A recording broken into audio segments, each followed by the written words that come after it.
Hello. आज हम बना रहे हैं लिट्टी चोखा और चूल्हे पे बना रहे कोयले पे।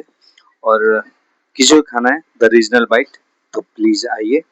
और कोयले का टेस्ट अलग रहता है, क्योंकि जो नॉर्मल दूसरी जगह दूसरी चीज से बनाते हैं या ओवन में या फ्राई करते हैं, उससे बेटर रहता है कोयले में।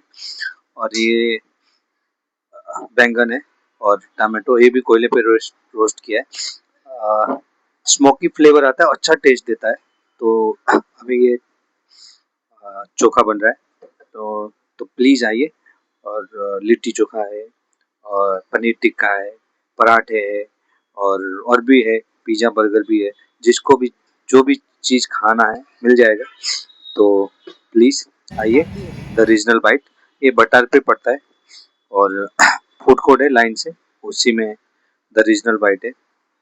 ये चोखा है, इसमें पूरा मसाला हुआ और जैसे अदरक लहसुन, तो उसको पूरा कूट के मिर्ची अच्छे से डाला गया।